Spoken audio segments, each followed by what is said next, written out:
Sukihontu, blessed good morning to everyone, dear sisters and brothers in the Dhamma. Thank you for tuning in via YouTube and Facebook.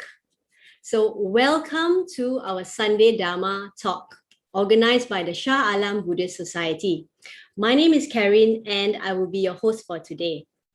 So without further ado, let us start by chanting together as a mark of respect for the great compassion and wisdom of the Buddha, and also to reaffirm the faith in the three jewels. I invite all of us to put our hands together as we chant along with the guidance of the puja video.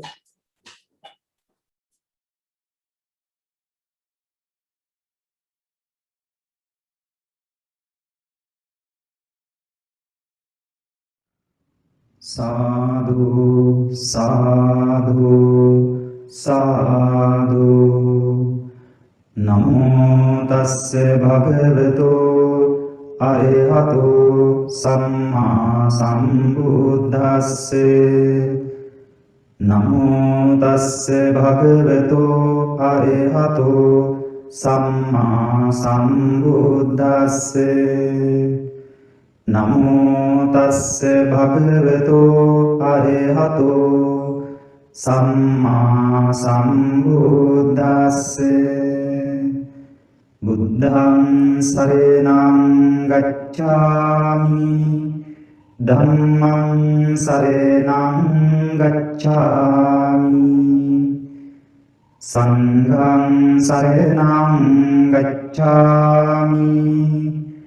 Dutiyampi buddhang saranang gacchami, Dutiyampi dhammang saranang gacchami, Dutiyampi sanghang saranang gacchami, Tatiyampi buddhang saranang gacchami, Tatiyampi dhammang saranang gacchami, Tatiyampi sanghang saranang gacchami. Panatipata veramani sikkhapadang samadhiyami, Adinnādāna veramani sikkhapadang samadhiyami, Kāmesu miccācārā veramani sikkhapadang samadhiyami, Musāvādā veramani sikkhapadang samadhiyami, Surameraya majjapamā dattāna veramani sikkhapadang samadhiyami. Itipiso bhagavā arahang sammā sambuddho, Viññācarena sampanno sugato lokavidu, Anuttaro purisa dhammasārati, Sattā deva manusānam buddho bhagavāti. Svākkāto bhagavata dhammo, Sandintiko akāliko, Ehi passiko openayiko, Paccattam veditambo viññūhīti. Supatipanno bhagavato sāvaka sangho, Ujjopatipanno bhagavato sāvaka sangho, Ñāyapatipanno bhagavato sāvaka sangho, Sāmīci patipanno bhagavato sāvaka sangho, Yatidam Chandhari Purisa Yugani Atte Purisa Pungala Esa Bhagavato Savaka Sangho Ahuneyo Pahuneyo Dankineyo Anjali Karaniyo Anuntaram Punyam Kintam Lokasansati Sadhu Sadhu Sadhu.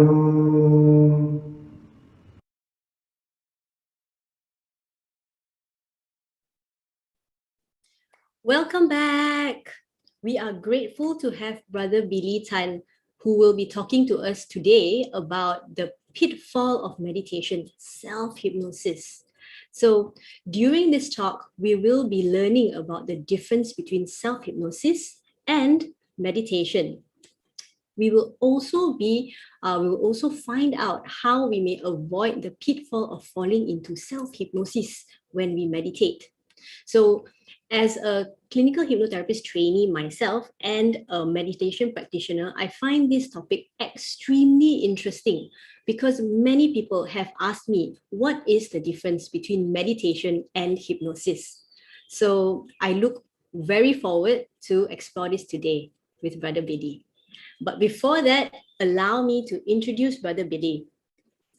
Brother Billy is a retired business development consultant armed with very interesting qualifications around his belt. Not only is he certified as a master practitioner in Neuro-Linguistic programming, he is also a certified clinical hypnotherapist, a laughter yoga teacher, and laughter ambassador. So in the sharing of the Dhamma, Brother Billy has studied under the late Venerable Dr. M. Punnaji Maha Thera. Brother Billy is a very experienced speaker who has delivered Dhamma sharing throughout Peninsular Malaysia. In recent years, Brother Billy has shared the Dhamma extensively in the Philippines as a resident Dhamma lecturer at Wisdom Park Manila. He has also given Dhamma talks to Catholic Seminary students, universities, Theosophical Societies, and as well as to inmates at the women's prison in Metro Manila. So we will now be starting the talk. While you are tuning in and watching the talk, as and when any questions or burning thoughts or comments arise in your mind, feel free to post them on the Facebook and YouTube chats. And Brother Billy will address them as many questions as possible today. So maybe now be enlightened on the pitfall of meditation, self-hypnosis. Thank you very much for that fine introduction. Good morning, Suki Hotu.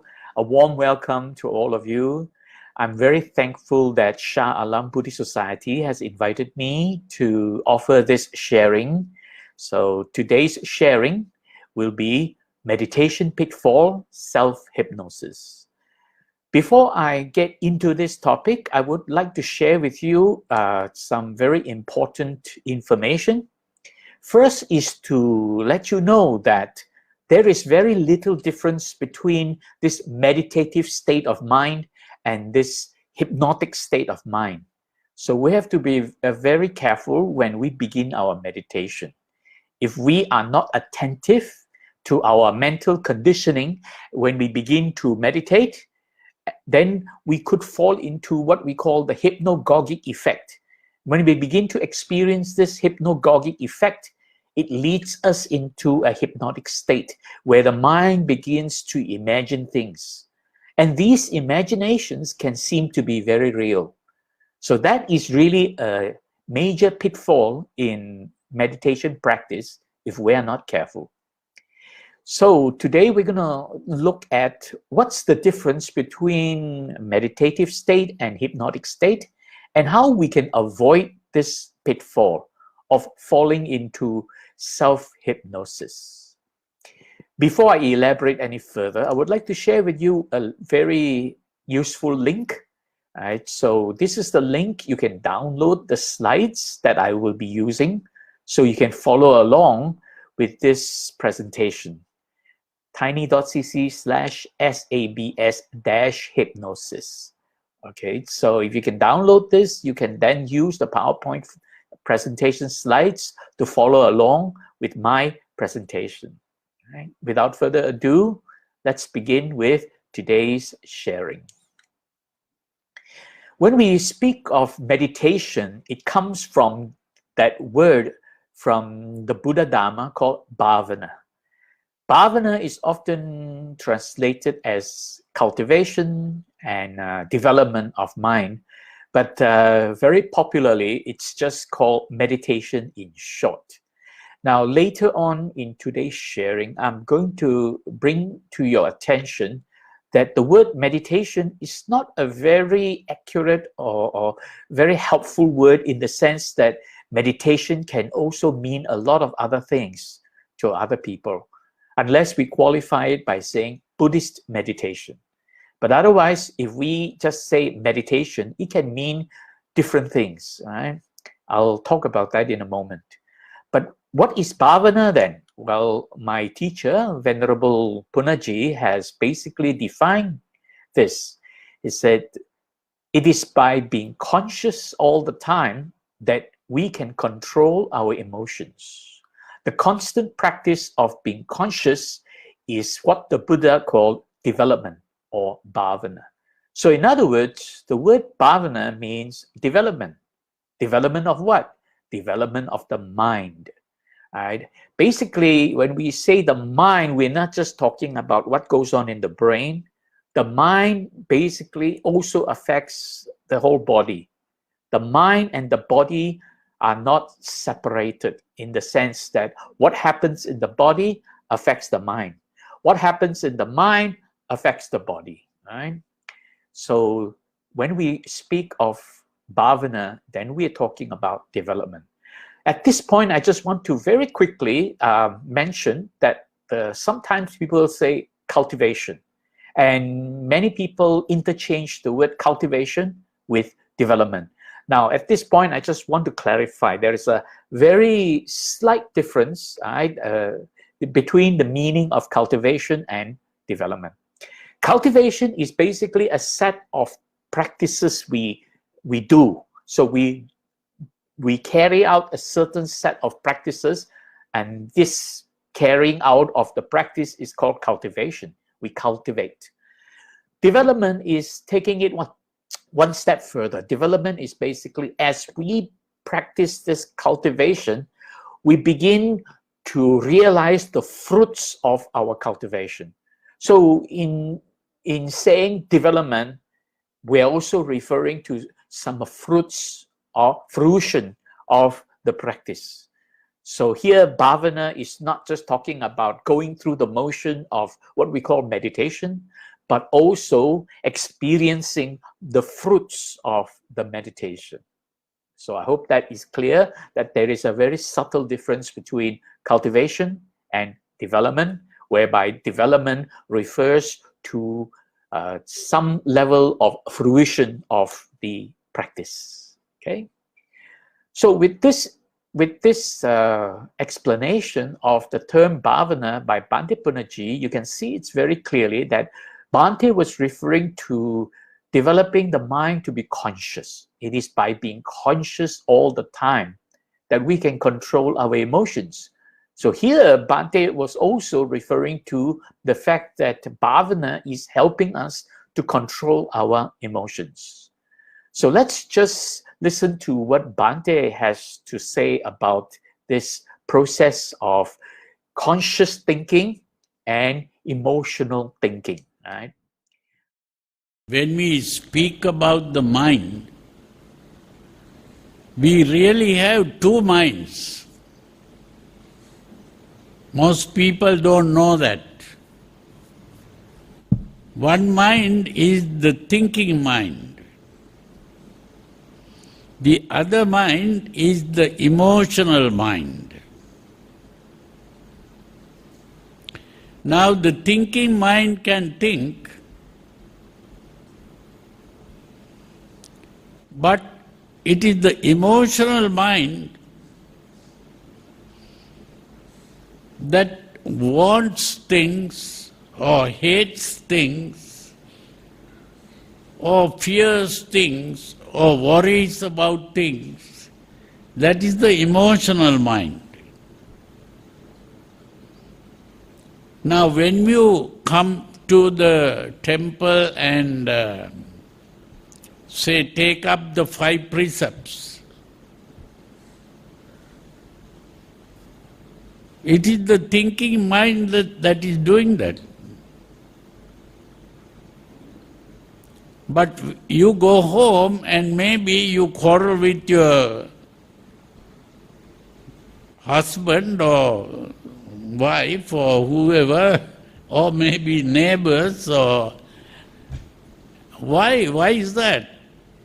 That is done by the emotional mind, not the thinking mind. And so, even if we understand, when you read the book, you understand everything, your understanding is done by the thinking mind. But you cannot live according to your understanding because the emotional mind goes in the opposite direction. Are we free from crime? Are we free from wars? Are we free from terrorism, injustice? Why all these things? Because the emotional mind is dominating the world today.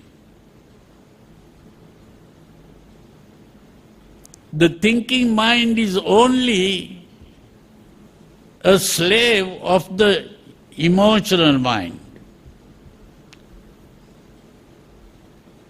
This is why the thinking mind has created the nuclear weapons that can even destroy the world. Because everything that the thinking mind has done is what the emotional mind wants. So this is why the Buddha pointed out that what we need is to start working according to the thinking mind and not the emotional mind. That the thinking mind should dominate the world, not the emotional mind. The thinking mind has to learn to control the emotional mind. That is the important thing. And that is what we learn in the teachings of the Buddha. What we call meditation is learning to gain control over the emotional mind. So Bhante was explaining that we have a thinking mind and an emotional mind. Let's go through what briefly he has mentioned. He says that it is the emotional mind that wants things, fears things, and worries about things. And it is dominating the world in the sense that it is really controlling us. We are spellbound by our emotional mind.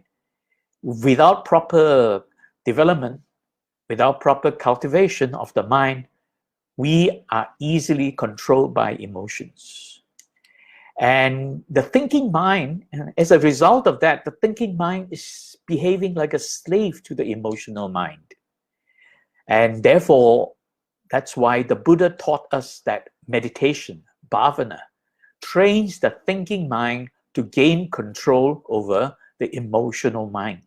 So now I hope you are clear that the first benefit we get from the practice of bhavana is that we can sharpen our thinking mind, and by doing so, we can gain control over the emotional mind and not allow the emotional mind control us.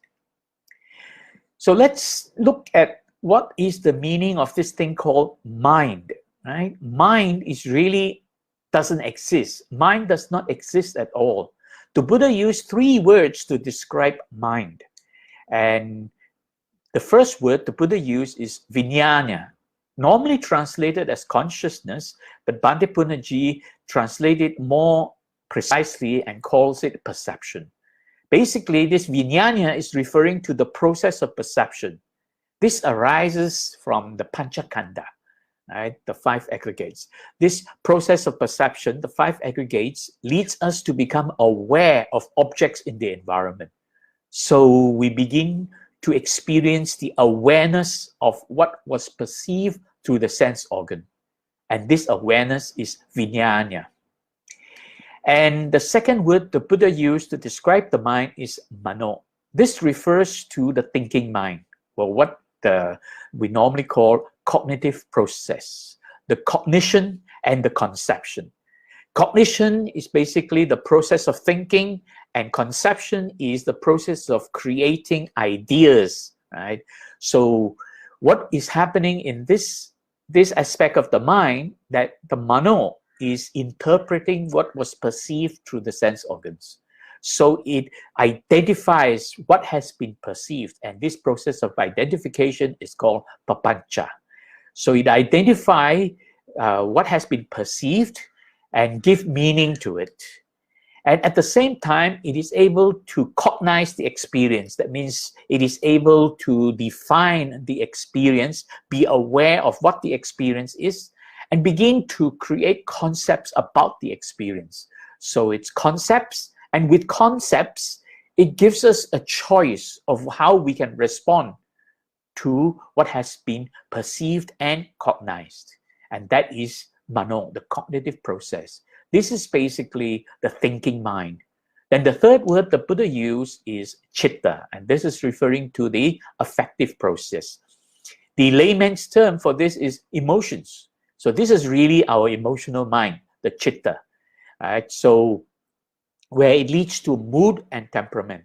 So when we experience something in the environment, we begin to feel whether it is pleasant or unpleasant. And as a result of this pleasantness or unpleasantness of what has been experienced, we experience mood. Mood means whether we like something, we don't like something, we feel good about it, or we don't feel good about it. So that's the mood. Temperament is referring to our urge to react. We have an emotional urge to want to react. That is our temperament. That's why when we react badly, we call it temper, having a temper. So it's mood is how we feel about something. Temperament is the urge to react to how we feel. So this is really the emotional mind.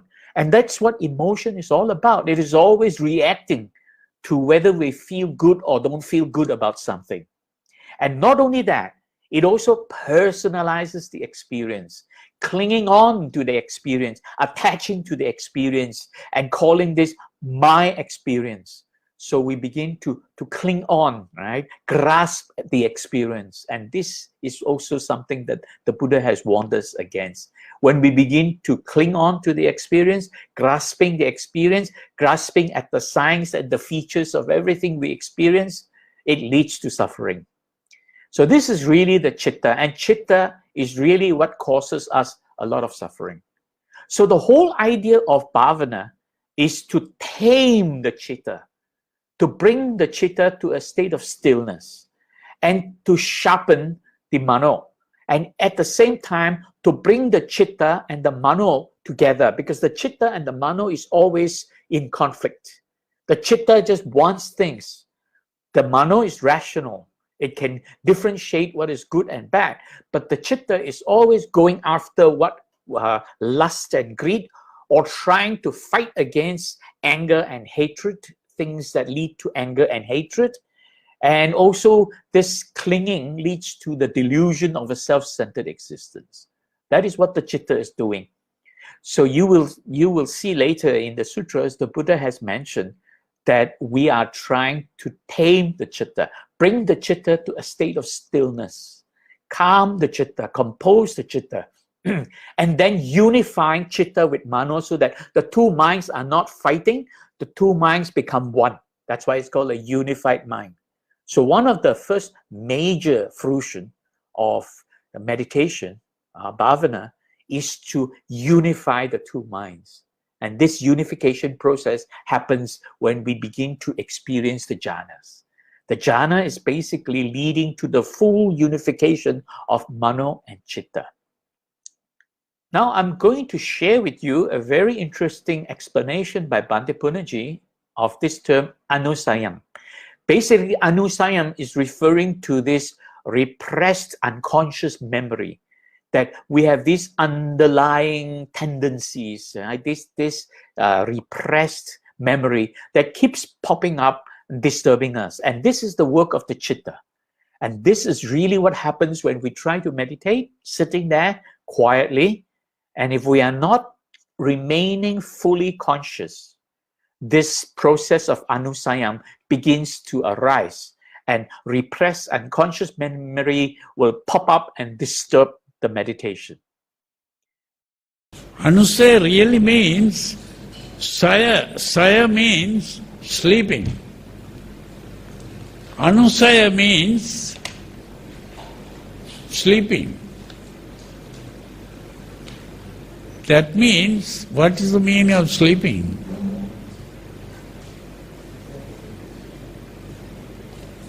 This is what Sigmund Freud called repression.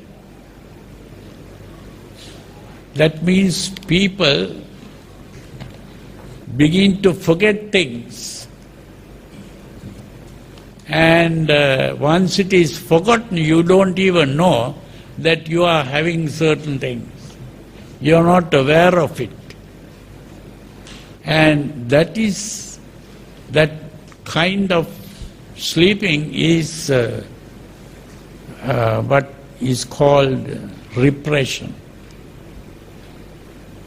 And so, what is called psychoanalysis of Sigmund Freud was to bring out these hidden, repressed things, bring it out, and to become aware of it. What is unconscious is made conscious. So to make the unconscious conscious is what the Buddha, not what the Sigmund Freud did, and that is what the Buddha did also, ultimately, to make the unconscious conscious. That unconsciousness is what is called avidya. And so, our mind is normally in an unconscious state. Most of the time, although we think we are conscious, most of the time we are acting unconsciously. This is the point. And this is why Sigmund Freud used the analogy of the iceberg. When the iceberg is kept in the water, it's like a piece of ice you put in the water, it begins to float. What is out of the water is only a small piece, the rest is inside the water. So in the same way, our mind, when we say we are conscious, we are only a small piece is conscious. The rest is all happening unconsciously. So you have heard Bhante explain the definition of anusayam. And it is this process of anusayam that leads to disturbance of the mind. And there are 5 kinds of disturbance to the mind. We call them the 5 hindrances. So these 5 hindrances arise to disturb our meditation process. So if we do not remain conscious during the physical and mental cultivations, we invariably experience 5 types of emotional disturbances called the 5 hindrances. And these 5 hindrances corrupt the thinking mind and weaken our wisdom. So these 5 hindrances arise to disturb our meditation. That's why it's very important that when we practice meditation, the first thing we need to do is to bring these 5 hindrances to a state of stillness so that they do not arise to disturb us.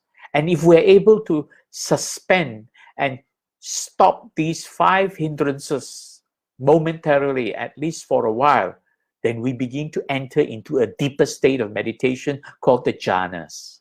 Without stopping the 5 hindrances, then we will not be able to enter the jhanas, because these 5 hindrances keep disturbing the mind, corrupt the mind, weaken our wisdom, so we will not be able to experience jhana. Now, without being enlightened, as all of us who are not enlightened beings, we cannot get rid of the 5 hindrances. We can train our mind to reduce the harmful effects of the 5 hindrances. But until we become enlightened, we cannot completely get rid of the 5 hindrances. So the 5 hindrances remain until one becomes enlightened. So these are the 5 hindrances, right? The lust and greed, right? And the wish and desire for something that is pleasant, that is kama chanda. And then the anger, the hatred, the ill will towards things that are unpleasant, that is vyapada, sometimes spelled with a B, so it's bhyapada or vyapada. And at the same time, we experience this restlessness. The mind is restless. It's a lot of thoughts running around like a monkey mind. And that is udacha kukucha, restlessness. On the other extreme, there is this dullness of the mind, the weakness of the mind, the lethargic mind, the lethargy, tina mida. The mind gets into a drowsy state. And sometimes we fall asleep as a result of that. Right? So that is tina mida. And when all this is happening, it is creating a lot of vichikicha. Vichikicha actually is a cognitive dissonance, meaning the mind is being disturbed, that it is not able to discern what is good from bad. So the mind is perplexed. The mind is vacillating. That means it is not able to make a clear decision what is the right thing to do or how to move forward. So this is a state of vacillation. I will explain a bit more about vichikicha later on. Right? For the most of this sharing, we are really focusing on udacha kukucha and tina mida, because these are the conditions that lead to us experiencing the hypnagogic effect. I will talk about that in a moment. So again, we come back to this, and here it is very clear that bhavana is about making our mind remaining conscious, at the same time taming and stilling the emotional mind. So now let's take a look at one of the important sutra, because the first part of meditation that helps us still the emotional mind, that means calm our mind, this is really samatha meditation. When we are able to bring our mind to a state of stillness, then we're able to see and discern realities, and that is entering into vipassana. But we won't be talking about vipassana for now. We're basically focusing on this process of samatha. Now, in this sutra, Tatiya Samadhi Sutra, in Anguttara Nikaya Book of Fours, the Buddha was describing there are basically 4 types of meditators. First, there are those who are able to cultivate samatha, but not vipassana. Then there are those who are able to cultivate vipassana, but not yet samatha. Then there are those who are not able to cultivate either. And then the 4th category are those who are able to cultivate both samatha and vipassana. Here, in this part of the sutra, I'm referring to the part where the Buddha was referring to those who are able to cultivate vipassana, but not samatha. And the Buddha's advice is that people who are able to cultivate vipassana, but not develop this samatha should then seek the people who are able to develop samatha and learn from them how is the process to develop this samatha. So the Buddha mentioned there are 4 stages of this development of samatha. First, the Buddha said it is about bringing the chitta to become steady, steadying the chitta. Now, steadying the chitta is maybe one of the easy way to describe it is, let's say the chitta is this emotional mind. It is always running around. So you imagine a person who is running. Right? So if this person is busy running around, right, he's restless and he's all kinds of activity going on. Steadying means stop running, stand still, stop, don't run. So basically from running to a state of standing, that is really what is meant by steadying the chitta. The second stage is then settling the chitta, right? Settle down the chitta. So what is the meaning of settle down the chitta? So when from running you are now standing, then the next more calm state, that means the calmer state, more calm than standing, is sitting down. So this settle down is similar to that person having running, then stopping, and finally sitting down. So this is really what is meant by settle down. Then at this point, the chitta becomes still, begins to still. It becomes very still. So as it enters into stillness, then the third one is to be unified. Unified with what? The chitta becomes unified with mano. The 2 minds are no longer in conflict. The 2 minds are now becoming one. They come together as one. So in other words, there is no more differentiation between what is chitta, what is mano. The 2 are now one. Basically, the chitta has become stilled. The chitta is no longer active, no longer disturbing the mano. So now the 2 are unified. So this is the third part. And when the 2 are unified, then the whole thing comes into a state of equilibrium. And this is the fourth part. Now here I'm using very popular translation. This translation is by Thanissaro Bhikkhu. In fact, even Bhikkhu Bodhi uses the same translation, where they're referring to the word samadhi as concentration. Samadhi is not really concentration. We cannot say it's concentrated. It's not bringing the mind to a state of being concentrated. It is bringing the mind to a state of mental equilibrium. The mind is so still and so at peace, so balanced, that there is no conflict going on. It is perfectly balanced, in harmony. And when a mind is in that state, then it is able to see very distinctly what is going on. It's like, I'll show you this bottle of water. Imagine this is the mind. Normally it is shaking, okay? So from there you want to steady it. What is steadying that? You stop shaking it, right? So when it is steadied, then what is settling down? Settling down is putting it down on the table so that now it becomes still.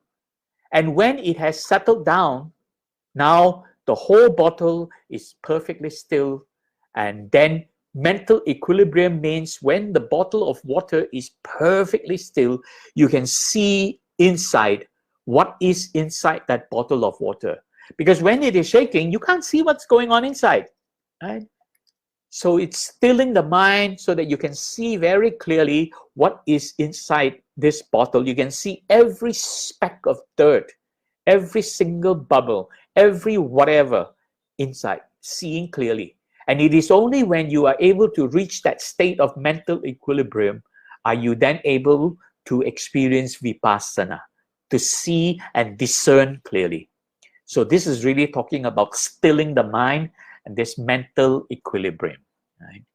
So that is what is meant by samadhi. It's mental equilibrium. So I will let Bhante explain to you this process of mental equilibrium. There is always something pulling something in this world. And therefore, to be remaining still means it is in balance somehow. That is why it is equilibrium. Equilibrium means the poles are in an equal state. That is only the tranquility comes. So this is why it is very important to understand that samadhi is not concentration. Most people translate it as concentration. Samadhi is not concentration, it is a state of mental equilibrium. Now, when you reach that state of mental equilibrium, that is called entering the jhana. Entering the jhana. And what is the meaning of jhana? Now again, a lot of people think jhana is a state of concentration. Jhana is not concentration.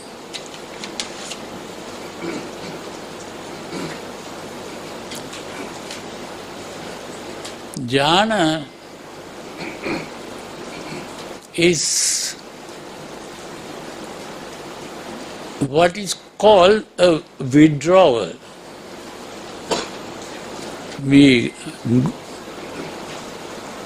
Now, if I go out of this room and stay at the door outside, that is called standing out.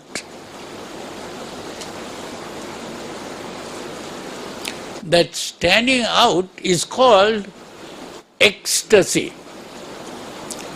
The word ecstasy is usually understood as getting excited. It is not getting excited. It is standing out of all excitement. That means calming the mind. All the emotional excitement, you are getting out of it. That is standing out. So, you are withdrawing from the world of emotional excitement. It's a withdrawal and standing out. So the first ecstasy is to stand out of the emotional world. So now you know samadhi is mental equilibrium. Now, if we are not able to reach that state of mental equilibrium, we have to be careful, right? When it is in that state of mental equilibrium, the mind can then enter into jhana. And Bhante Punnaji translates the word jhana as ecstasy. He will explain later on the meaning of ecstasy. But basically, it is important to distinguish this state of stillness where you're experiencing the jhana and this hypnotic state. Because there's a very, very subtle difference. If you're not careful, your mind could go into hypnotic state. And how can it enter into hypnotic state? It is when you concentrate too much. That's why samadhi is not concentration. When you try to concentrate, then your mind gets tired. When the mind exerts too much effort and become concentrated, then it gets very tired. It experiences restlessness. And this state of restlessness is udacha kukucha. And when the mind is tired and going through this state of restlessness, sooner or later, it falls into a state of weakness, right? Lethargy, getting tired, getting drowsy, and all that eventually leads you to a hypnotic state. So you have to be careful about that. And it is this state of mind that is halfway between awake and asleep. I will explain more later about this hypnotic state, okay? And we have to be careful because this process of lethargy and drowsiness, right, is sometimes mistaken as jhana, because the mind is falling into a state of drowsiness, and then you start to think, oh, it's so peaceful, but actually you're about to fall asleep. You're halfway between awake and asleep. Actually, there is a type of meditation that takes you there. It's called transcendental meditation. I'm going to explain briefly what that is later on. So in that state, it is actually not jhana, but you can easily mistake it as jhana. So you have to be very careful with your meditation practice. So this hypnagogic effect, what is it? Now, if we do not remain consciously attentive to our mental conditioning when meditating, we may experience this hypnagogic effect. That means the mind begins to slow down. As the mind slows down, it falls into a state of lethargy and drowsiness, and that is really the anusayam begin to arise. This repressed memory begin to arise, and that can help. That can create hallucinations, imaginations, and even leading to delusions. And people can even think that they are falling into jhana, that they are now experiencing jhana. And there are even people I have come across, I have spoken to people who experience this, but they don't realize it, and then they start to think that they are enlightened. I have even come across people who claim they are enlightened. They say they are enlightened because they have this experience, right? So they're really experiencing this self-hypnosis, the delusion of enlightenment. We have to be very careful also. So there is really very little that separates this meditative state and the hypnotic state. Later on, I am going to explain about how the brain waves will show you the difference between meditative state and hypnotic state. Right? They're completely different in the brain. But from your perception of the mind, it appears to be the same, but it's not. In the brain, it is completely different, which I will show later on. So we need to now look at the workings of the brain. So let's go into this neurological basis of consciousness. All right. So basically, what is going on in this brain? The brain has evolved over millions of years into three major layers. The innermost layer is what is called the brain stem. This is the oldest part of the brain, and this is the part of the brain that is responsible for our survival. It is governing our respiration, our cardiovascular system, our digestive system, and so on. So it's basically keeping us alive. That's why it's called the survival brain. In the middle layer is the limbic system. Now, this is commonly called the emotional brain. This is the part of the brain that is responsible for chain reaction that triggers the release of hormones and biochemical reactions in the body. And all these biochemical reactions in the body begin to disturb the body. And when the body is being disturbed, the mind is disturbed. See, the body affects the mind affects the body, right? So when there is disturbances in the body, tensions in the body, right, irritations in the body, discomfort in the body, it disturbs the mind. So this is really what is called the emotional mind. The limbic system is the emotional mind. Then in the outermost layer is this cerebral cortex, and this is normally called the learning brain, or the thinking part, right? The thinking part of the mind. So all the activities in this cerebral cortex really is the activity that is experienced as thinking, right? So that's why we call it the thinking mind. It's the result of the activity of this. Actually, there's also a whole lot of other parts of the body that is affecting the thinking, but the primary part is all the neural networks that are being fired up in the cerebral cortex that gives us this experience of thinking, right? So that's why I'm using the word mind and brain interchangeably here, but they are not really the same thing. The mind is not the brain is not the mind, but the activities of the brain leads to the experience of the mind. Let me repeat that. The activity of the brain, and it's not only the brain, but also the rest of the body. So the activity of, we call this the central nervous system, the brain and the body. So it's the activity of the central nervous system that leads to the experience of the mind. So in other words, we begin to have this consciousness, and we begin to have this awareness, and we begin to have this thinking and thoughts. All this is because of the activity that's going on in the cerebral cortex, as well as other parts of the brain, and also the rest of the body. So the activity of the central nervous system is the experience of the mind.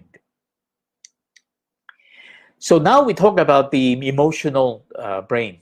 That part of the brain we call the emotional brain. This is the limbic system. Deep inside this emotional command center is a little structure called the amygdala. The amygdala is scanning all sensory inputs. Everything we see, hear, smell, taste, or touch passes through the amygdala first. So the amygdala is very reactive to everything we see, hear, smell, taste, and touch. So when it senses something that seems a little bit disturbing or irritating or unusual, the amygdala gets aroused. And when the amygdala is aroused, it then triggers a chain reaction. This is really, the purpose of this is to protect us from harm. And this chain reaction makes us experience this thing called fight or flight reaction. Like this is because of hormones being released in the body. So this part of the brain triggers a chain reaction that releases hormones in the body, causing bodily discomfort and all kinds of bodily reaction. And that is really disturbing the mind. And this is really the fight or flight reaction. But this is evolved to protect us from harm, right? So that's why it's called the bodyguard. But the brain, this part of the brain has a paradoxical role. It can also be easily aroused. So arousing emotions of fear, panic, anger, anxiety, and so on, that leads to unnecessary arousal of emotions. So therefore, when this part of the brain is unnecessarily aroused, the amygdala becomes the terrorist in the brain. So the amygdala actually has a paradoxical role. It is both a bodyguard as well as a terrorist, right? So it is this that causes a lot of disturbances because the body is uncomfortable. There's a lot of tensions in the body and the mind gets disturbed. That's really what emotion is all about. Disturbances of the mind as a result of all kinds of bodily discomfort. You know, what is fear? When you see something, you experience fear because there is this shock in the body. Then there's goosebumps, goose pimples. All these are bodily reaction, and that leads to an emotional state called fear. The same with anger. Your blood pressure rises and your whole body gets heated up. That is anger, right? So all these are physiological reactions in the body that leads to the emotional states. Now we talk about vicikiccha. Vicikiccha has been translated as skeptical doubt, but it's really not skeptical doubt. Bhante Punnaji very precisely translate this as cognitive dissonance. Cognitive dissonance means the mind is being torn in two opposite directions, like dissonance. Dissonance means being torn in two directions, right? So feeling, emotions, and thinking, reasoning are pulling in opposite direction. That is vicikiccha. So perplexity, it leads to perplexity. That means we begin to get a little bit confused. It leads to indecisiveness. We are not able to decide right from wrong. And it leads to stress. The body is now getting tensed up. Distress, the mind is getting disturbed. So stress is the bodily reaction. Distress is the mental reaction. And confusion, you begin to become more and more confused about what's going on. And because of the confusion, you begin to have doubt. The mind is in turmoil. The mind is not stable. The mind is not steady, not at peace. And that's why you begin to have doubt. So vicikicca is really not specifically skeptical doubt. Skeptical doubt is actually the effects of vicikicca. Vicikicca is perplexity, indecisiveness, stress and distress, confusion, the mind in turmoil, the collective effects of all this. That is vicikicca, the mind being torn in different directions. So feeling, our emotions pull in one direction, and then reasoning, the thinking part, pulls in the other direction. Now I'm going to go into a very interesting thing about how the brain works between wakefulness and drowsiness.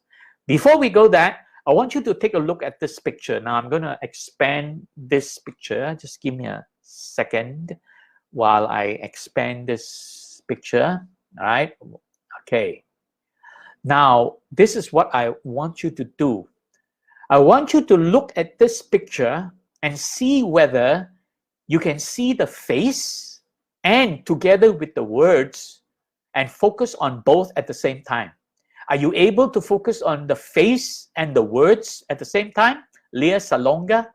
By the way, Lea Salonga is a very famous singer in the Philippines. She was at 18 years old, she became the star in this musical called Miss Saigon and became world famous. And now she's in her late 40s, right? Okay, so can you see her face and her name at the same time? No, you can't. Now, some people will say, oh, the face is one thing, the word is another, so we can't see the two together. All right, now let's look at something closer. Look at her face and see the two eyes. Now, can you focus on both her eyes at the same time? Look clearly. Be very mindful. Observe. Are you able to focus on both her eyes at the same time? No, you can't. Now, some people might say, oh, because the eyes are a little bit far apart. So how about something very close? Okay. Take a look at her two front teeth. Right? She has beautiful front teeth. Look at the two largest front teeth. Can you focus on both her front teeth at the same time? No, you can't. Your eyes, right? Just give me a second. Your eyes are darting back and forth between the two front teeth, right? Just like your eyes are darting between the two eyes, her two eyes, and your eyes are darting between the face and the words. We cannot even focus on two things side by side at the same time. If you don't believe me, let's try this experiment, all right? I have my two fingers. Can you focus on both my fingers at the same time? No, you can't. I'm going to put the two fingers very close together. Can you now focus on both my fingers at the same time? No, you can't. I'll put them side by side. Are you able to focus sharply on both my fingers at the same time? No, you can't. Why? Your eyeball is darting back and forth. Now, the explanation can be very deep, but what is happening here is when your eyeball is darting back and forth, it is picking up bits and pieces of that image, right? That bits and pieces, it's like a jigsaw puzzle. You're picking up bits and pieces of the jigsaw puzzle, sending it to the brain to be processed, and the brain assembles it together and form the big picture, right? So that is really what is going on. All these millions of signals between the eye darting back and forth are being brought to the brain and assembled together. And what is the brain trying to assemble? Okay, so if you look at the picture, what is happening is one part of the brain will be processing an overall outline, the shape, the overall shape of this image. Another part of the brain will be processing specific objects in the image, the eyes, the teeth, the nose, the hair. Another part of the brain is processing the colors, the yellow color, the black, the gray, the pink, the orange, the white, right, the red. So the different colors are being processed by another part of the brain. And another part of the brain is processing the words, right? And another part of the brain is processing the recognition of the meaning of the name, remembering the name. Oh, this person, I know this person. Another part of the brain is processing facial recognition. Ah, this is the face of Lia Salonga. So there's a lot of different parts of the brain processing the whole image. And all this processing needs somehow to be synchronized together, right?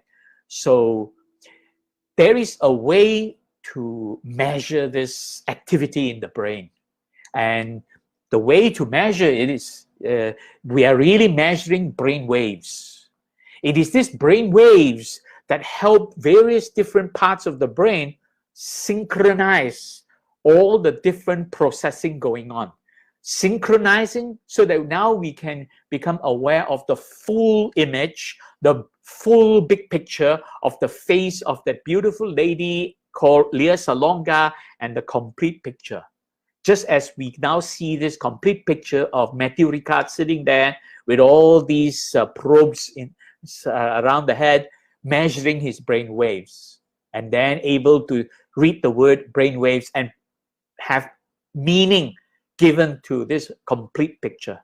So many different parts of the brain come together. They are processing, they become synchronized, right? There is no controller. It's all synchronized. And this synchronization can only happen when the certain brain waves are operating at a high enough frequency. So when the brain waves slow down, it won't synchronize. It becomes more synchronized when the brain waves go up. And this brain wave is just the layman's term for what is called synchronous oscillatory frequency. And this can be measured using electroencephalography, right? And that's what's happening to Matthew Ricard. All these probes are measuring the EEG going on inside his nervous system, right? The brain as well as various nerves in the body, all the activities, right? So this synchronization. Let's listen to a very well-known scientist, Wolf Singer. He is the director of the Max Planck Institute for Brain Research, where he's explaining about this synchronization. And he's then explaining there is no central commander. And because there is no central commander controlling all this, then he says there's no seat of the self. All the different parts of the brain are working independently, and yet because of the brain waves, a higher brain wave, they are able to synchronize.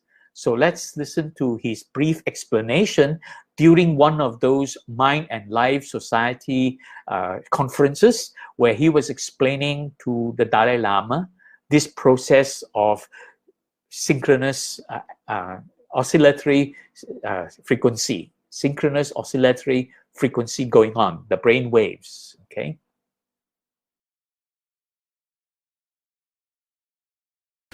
Now, modern brain research designs a completely different picture of the organization of our brain. If we had a picture, you would now see areas of the cerebral cortex, about 100 of them, which are interconnected very, very intensively, one with the other. But there is no evidence for a convergence center or for a pyramidal hierarchical organization. These areas, they deal with very different inputs, like from the eye, from the ear, from the touch senses.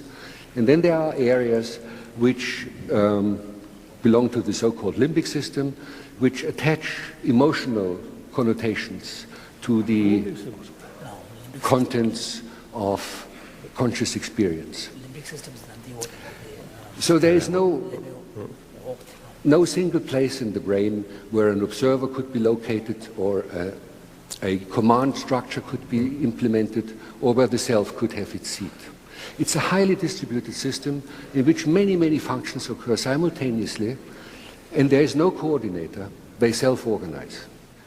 So there is no coordinator, no observer, no seat of the self. So you have heard what Dr. Wolfsinger was saying. Now let's go through his statements. Basically, he said that 100 areas in the cerebral cortex, right? Basically, the various part of the thinking brain, 100 areas of them, they are interconnected in the sense that they have all the nerves, neurons interconnecting different areas in the brain, different parts of the brain in this cerebral cortex, the thinking brain. And they are intensely interconnected. There is no evidence that there is a convergence center. In other words, there is no evidence that there is something that is controlling everything.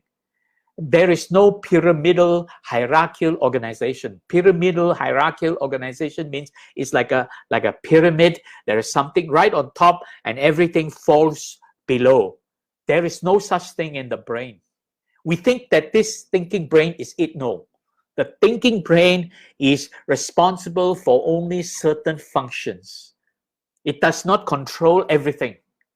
We can make decisions, and our decisions can lead to actions, and actions may cause certain influences to how we think and how we act. But there is no central hierarchical system. There is no pyramidal hierarchical organization going on in the brain. It's all distributed. So areas, then he referred to the emotional brain. In the emotional brain, it is also participating in this interconnectivity.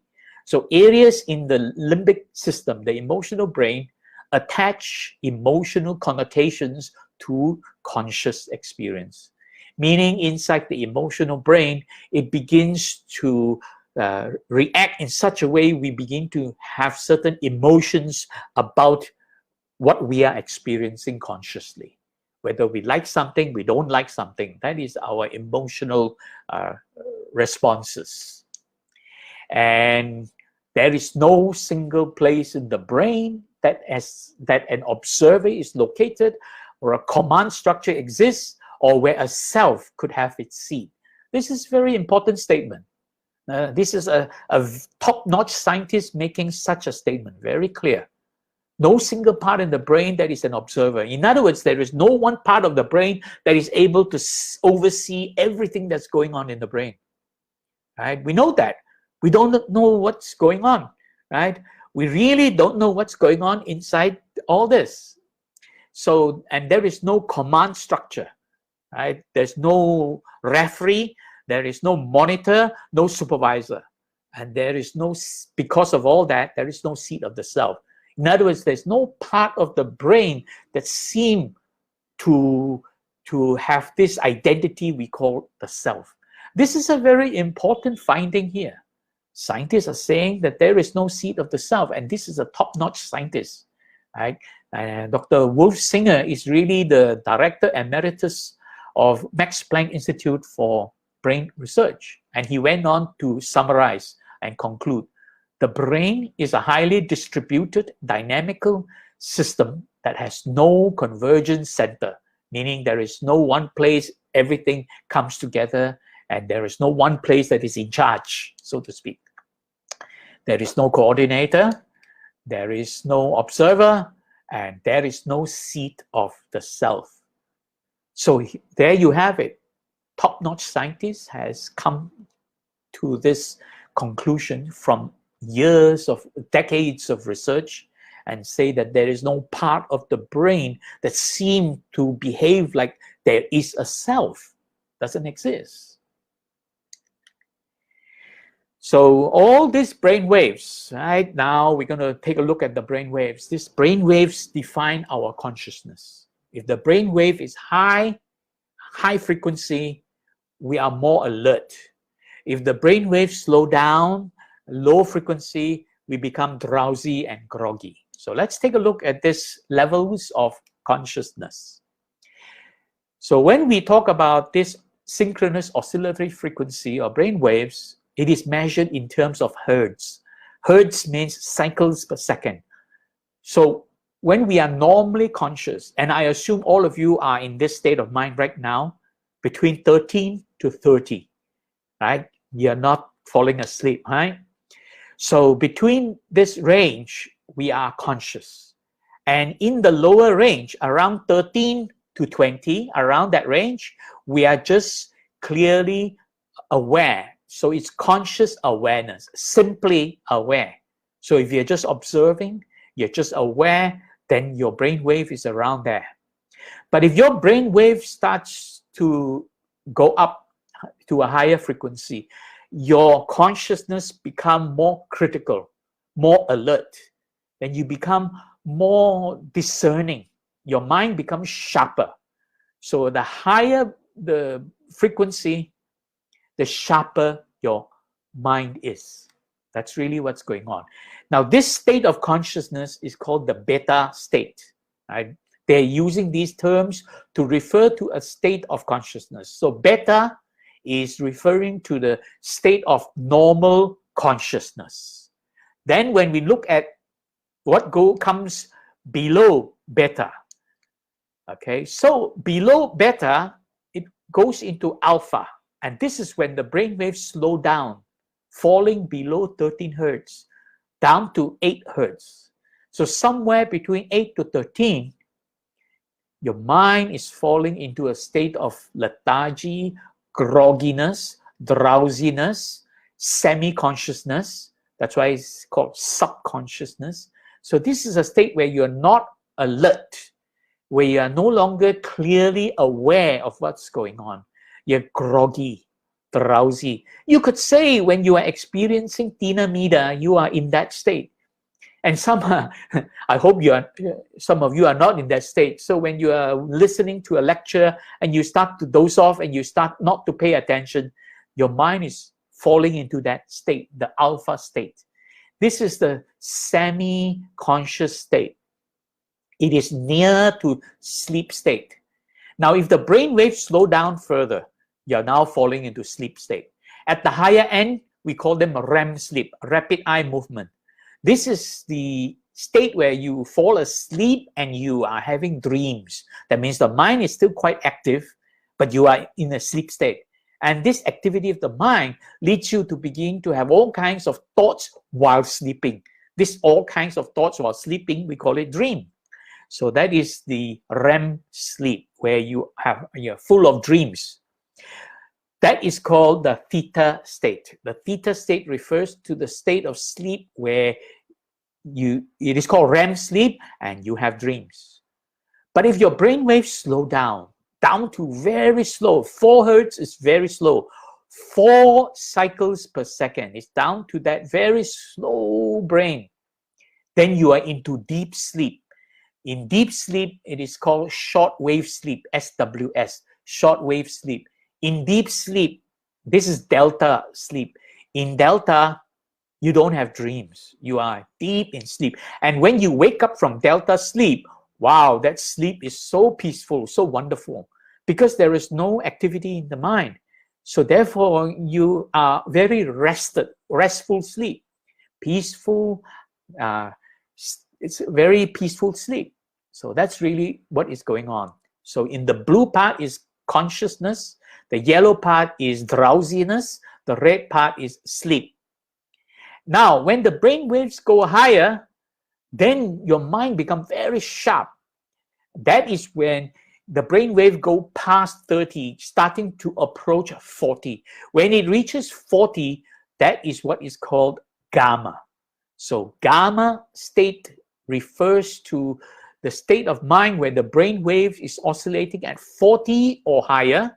And there, your mind is very, very sharp. It is in a state of introspection, meaning it is able to bring the mind inwards and observe and inspect and discern what's going on inside. And if it goes above that, then it is into a state called apperception. Right?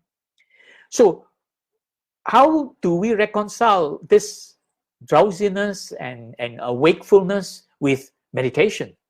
Now, we have to be aware there is a cutoff point called the critical factor.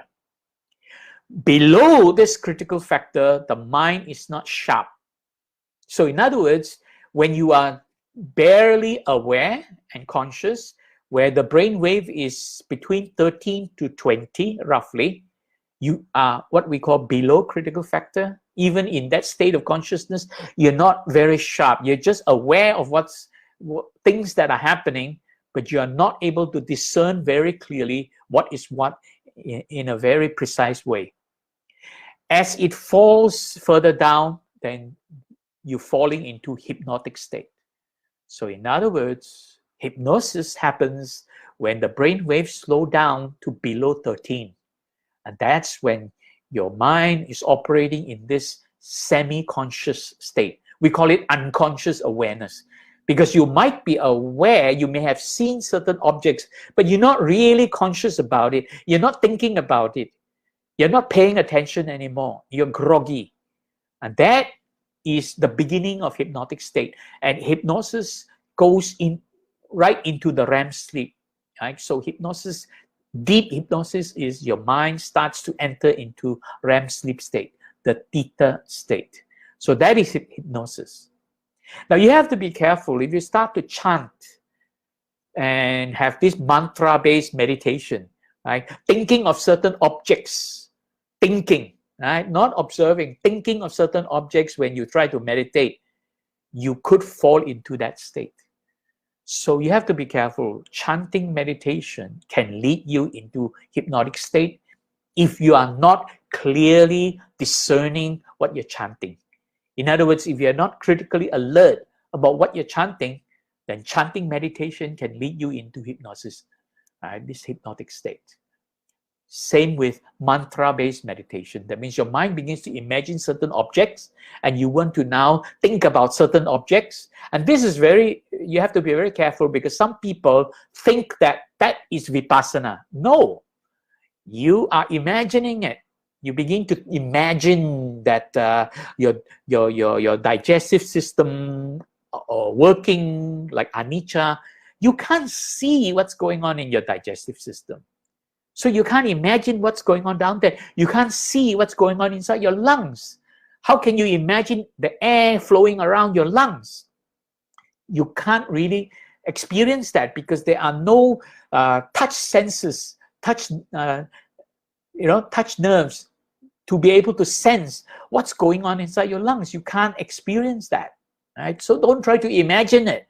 Don't imagine air flowing through your lungs, because that is really leading you into hypnotic state. And some people think that is vipassana, but it is not. So what then is Buddhist meditation? Above that, above the critical factor, that cut-off point, when the brain waves rise above that, right? So the mind becomes sharp and clearly observing, critically alert and observing.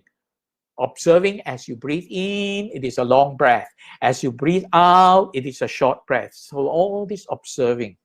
And then as you observe the breathing process that is going on, you begin to calm the body down. So that is samatha meditation when you practice anapanasati. So that is samatha meditation. And as your mind becomes more and more still, right, it becomes very sharp. And stillness of the mind doesn't mean the mind is in the groggy state. No. Stillness of the mind is when the mind is so sharp, it is able to stand still and see something very clearly, critically alert, right? And that stillness leads you into introspection. And that is what vipassana meditation is about. So the lesson here is you have to be careful, right? Importantly is don't use chanting meditation. If you really want to remain critically alert. Now, some chants are okay. You know, like sometimes they say Buddho. They just say Buddho, and as you meditate, right? So when you chant the name of the Buddha, right?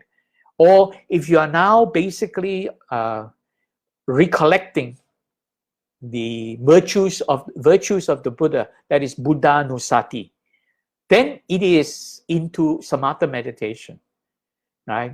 You have to be careful when you do Buddhanusati, recollections of the Buddha. Don't do it how should I put it?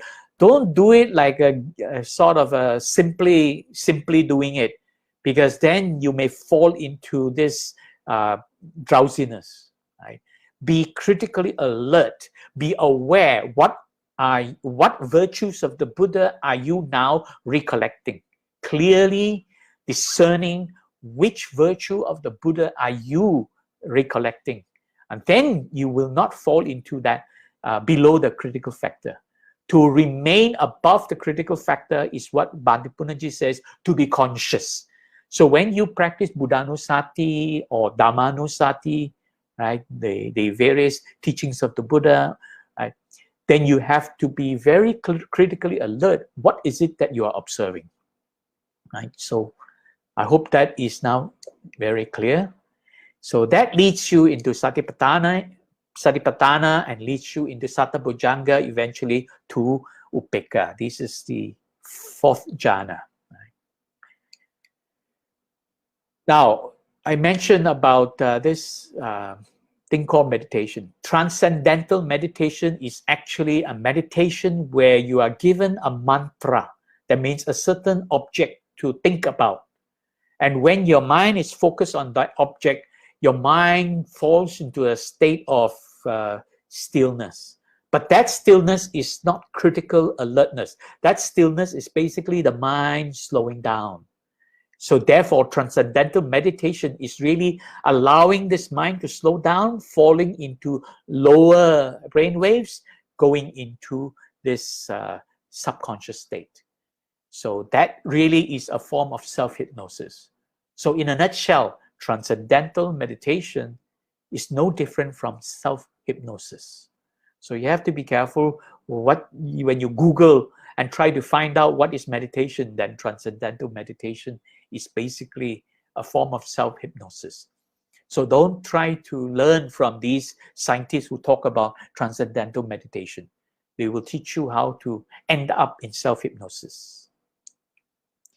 So now let's take a look at Buddhist meditation. And if you really want to Google, the foremost authority in researching the brain activities of in Buddhist meditation is this scientist by the name of Richard Davidson. He has been doing it for several decades, 4 decades already. He started working with the Dalai Lama. With the permission of the Dalai Lama, he started to work with the Tibetan monks, and he then branched on to working with many other Buddhist meditators. And one of his prime subjects sitting right on his right-hand side is Matthew Ricard. Okay, so you can see here he's explaining to Dalai Lama about this gamma range, how the brain waves goes into this gamma range. In our work with long-term Buddhist meditation practitioners, we found that meditation is associated with marked increases in electrophysiological signs of activation, specifically in the gamma frequencies. These are high frequencies in the brain electrical recordings. And particularly in the prefrontal cortex, which we see as important for certain aspects of regulating emotion. So you just heard Richard Davidson explain about Buddhist meditation in the gamma range. And he basically stated, meditation is associated with marked increases in electrophysiological signs of activation in the gamma range, in the prefrontal cortex, right? And the synchrony between the prefrontal cortex and other regions of the brain in long-term practitioners. Let's examine this slowly. Huh? Meditation is associated with marked increases in electrophysiological signs. Electrophysiological signs, he was referring to brain waves, EEG, the measurement of EEG. And so this increase, right, approaches this gamma range. So the electrophysiological signs, the EEG, rises up to this gamma range in the prefrontal cortex. So when such a meditator is able to meditate to that point, right, then the the brain wave will help, this gamma range, this EEG in the gamma range will help to synchronize everything, the whole of the brain. So the prefrontal cortex with the rest of the brain, synchronizing, not controlling, synchronizing. And bear in mind, he was referring to long-term practitioners. So meditating and raising this brainwave to the gamma range is not something easily done. It takes years of practice, right?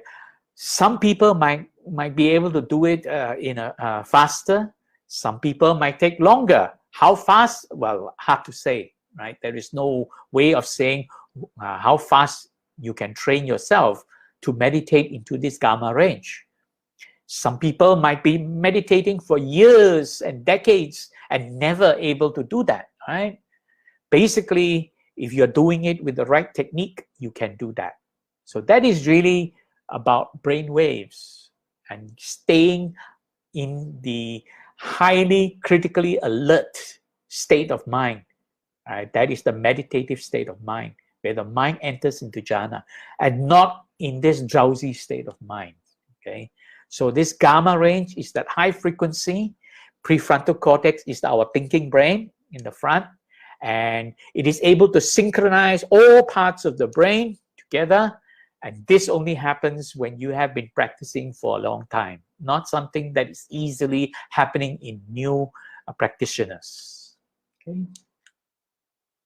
So in summary, like falling below critical factor would be hypnosis and transcendental meditation, as well as this chanting meditation and mantra meditation. So you have to be careful if you're using mantra or you're doing chanting. You have to stay critically alert. Then it goes in the higher range. That is what Buddhist meditation is all about. Sustained, focused attention. Introspective awareness, withdrawn from sensory objects. That means not thinking about what you see, hear, smell, taste, or touch. Withdrawn from memory, not allowing the memory to pop up, okay? Withdrawn from imagining things. All right, withdrawn from having any kind of expectations. So I hope there are plenty of tips here, okay? So how do we know we're falling into hypnotic state? The signs are, firstly, drowsiness, right? Sleepiness. It may be minor in the beginning or trivial, but it can get worse. So when you start to experience drowsiness, that is starting state already. Or any sign of emotional arousal or excitement, such as experiencing pleasure or displeasure. You feel that, oh, this body is very comfortable. This body is so uncomfortable. Pleasures, displeasures. Then you start to experience any kind of emotional states, fear, anger, frustration, so on. Or any sign of tensions in the body, physiological reactions, hormonal changes in the body. Some parts of the body getting tense, some parts of the body shaking, right? So various experiences in the body, and your breathing getting faster, right? And your heart is beating faster. Your muscles are getting tensed up, neck and shoulders, right? And another sign is that the mind begins to interact and engage in the mental objects. If you're observing your breath, then you begin to think, oh, this breath is very comfortable. Oh, wow, this breath is flowing through my lungs. You're beginning to imagine. You cannot really sense the breath going through the lungs. You can only sense comfort in the lungs. You cannot sense that how this air is flowing through your lungs. So if you begin to imagine that, then you could fall into hypnosis. What do? Straighten your back. The first thing you should do is learn how to straighten your back, okay? Now, when you begin to experience these signs of falling into hypnotic state, how do you recover, okay? So you need to reset your meditation, basically recover from it. And if you are doing sitting meditation, basically we're talking about sitting meditation. So stop doing sitting meditation immediately. Get up. Don't keep sitting, because after straightening your back and you're still falling into this drowsiness and whatever, then stop. Because the more you sit there, try that, you are fighting it, it gets worse. So just get up and go wash your face. Right? One thing is go wash your face if you're feeling a bit drowsy. After washing your face, come back and continue if you want to. Or better still, take a walk. Or even better than that, do walking meditation. Right? So you alternate between sitting and walking meditation. So always alternate between sitting and walking. Don't try to sit for too long. Once you begin to experience these signs, you must then break and do walking meditation. Right? And when you are able to take that break, then you can resume your sitting meditation when you are ready. Avoid doing sitting meditation when you are physically tired or exhausted, or shortly after taking meals. You see, what happens is when you take meals, the food in your stomach, so what happens? Digestion is going on. And this digestive system is autonomous. It works by itself. You can't control it. So when this digestion is going on, it draws a lot of energy from your whole body in order to sustain this digestive system going on, digesting your food. Drawing energy meaning that it is drawing so much energy that there is not enough energy flowing to the brain. So in other words, it is drawing so much energy, there's not enough energy flowing to the brain, and then your brain gets drowsy. Right? So therefore, avoid doing any sitting meditation within 1 to 2 hours after taking a meal. Minimum 1 hour, 1 to 1.5 hours minimum. Better still 2 hours after taking meal. So if you had your dinner at 7 or 8 o'clock, you shouldn't be meditating before 10 o'clock. Otherwise, you will start to experience all kinds of drowsiness. Right? There's a possibility of experiencing drowsiness. So I hope that tip has been useful. And in summary, basically, we're talking about developing the conscious mind. And that is what meditation is trying to do. And by developing this conscious mind, you're able to tame and still your emotions when you remain critically alert. Right? Otherwise, you fall into hypnotic state. And some of the benefits of practicing meditation, regardless of which teacher you follow or what methods you use, if you just learn to sit there and quiet down and allow your body to come to a state of restfulness and just let your mind slow down a bit, you will experience all these benefits: slowing down the heart rate, improving blood circulation, lower the blood pressure, enhancing your immune system, calming your anger, fear, anxiety so that they don't arise, relieving depressive moods. You will feel a little better if you're able to just calm down.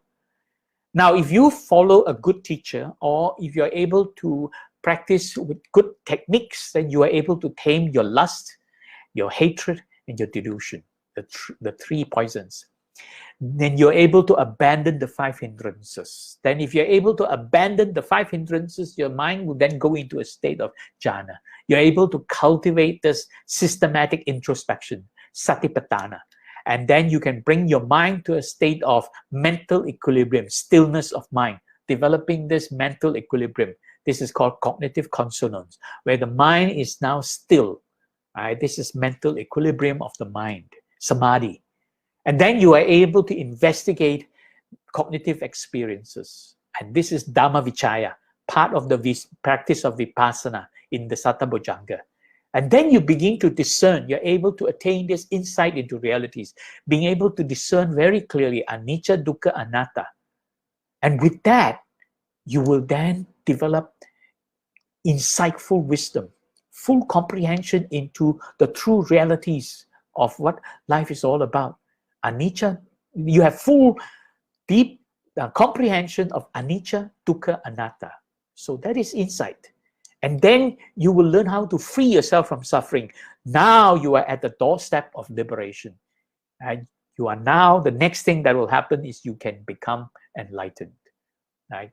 So vibhuti, the freedom from suffering, liberation, emancipation, and deliverance from all suffering by basically abandoning all your defilements. So I hope this has been helpful. It brings us to the end of my presentation. Thank you very much for joining us. Once again, just to remind you to download this presentation file if you want. You can then look through all the slides. And if you have questions, please post them now. If you think about questions later on, you can always contact me. So please feel free to post all your questions now. Thank you very much for your attention. Sadhu, sadhu, sadhu. So let's now go into questions and answers. Please feel free to post all your questions now. Thank you very much for your attention. Sadhu, sadhu, sadhu.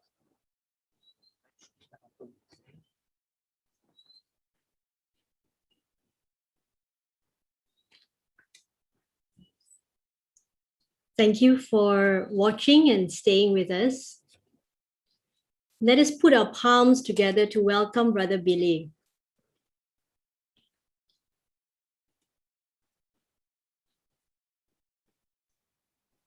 Thank you for watching and staying with us. Let us put our palms together to welcome Brother Billy.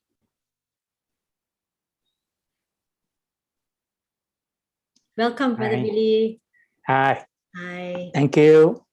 Yes. I'd like to thank you for the very, very informative talk. And I found the visual aids to be so helpful to understand, to gain a very deep understanding of the levels of consciousness. Yes. Thank you. Brother Billy, I think I'd like to thank you for the very, very informative. Okay, I think it's me. The Facebook Live. Okay. Turn off your Facebook Live. Yeah. Okay, so okay, back to where we were, back to the present moment now. Yes, thank you for the very insightful and very informative talk. So we will start with the Q&A session now, and we have the very first question from our audience, and this is the question. Dear Brother Billy, in meditation, at what stage is that when we are aware of breathing in and out, and at the same time aware that different thoughts are popping up? Both happen at the same time and last for quite a while. It's a question by Yep Ling Wing. Okay, that is a good question. Let me put up my slides. Okay. All right, I'll just jump through to the part with the... Okay, this is the one. If we look at this chart here, when we are in normal awareness state, we are in the blue box, right? So it is that blue portion here, conscious alertness, conscious awareness. And then when our mind becomes very sharp, it is called critical alertness. Now, when we begin to meditate and we start observing the breathing, conscious awareness is that state where we begin. As we observe this, the process of breathing, things start popping up in our mind. Now, the popping up of thoughts arising in the mind is the work of the chitta, the emotional brain. Whereas this conscious awareness focusing on the process of breathing, that is actually our thinking mind, the mano. So in other words, at this time, the mano and the chitta are in conflict somewhat. So they are in conflict, and because of that conflict, you will not be able to meditate peacefully. So you have to continuously maintain this conscious awareness. Every time thoughts pop up, you just let go the thought and focus back on observing the process of breathing. Now, I will use a metaphor, easy analogy. For example, if you are at home, let's say you're cooking, and then somebody rings the bell, ding dong, and then you know that you don't want to answer the doorbell, because if you answer the doorbell, it's going to interrupt with your cooking. Your cooking is your conscious awareness, your conscious activity. So that's, then when the ting tong, that is the ting tong on the doorbell, that is your emotional brain trying to disturb you. So the whole idea is just let go and ignore the doorbell and just continue with your cooking and let the doorbell ring as much as they like. Now, if the doorbell keeps ringing after some time, nobody is answering because you are busy cooking, that means you're consciously observing your breathing. Sooner or later, whoever is trying to ring the bell will go away. These emotional thoughts arising are just merely visitors. They come, they go, they come, they go. They cannot stay unless you allow them. When you start to open your mind, open the door, then you are interacting with your emotional thoughts, then you are allowing them to hang around. That is not good. Then you start to drift into the unconscious awareness part because you're no longer clearly conscious. So the whole idea is to maintain this consciousness, right? So these thoughts will keep popping up. Now, if you can maintain your consciousness continuously enough and just not even think about the doorbell ringing, not even think about the emotional thoughts popping up, you can actually begin to move up from beta state to go up to the critical alertness and get above the critical factor. When your mind, when the brain waves are rising above the critical factor, whatever doorbell is ringing, you no longer get distracted. Right? So I hope that basically answers that question. All right. Okay.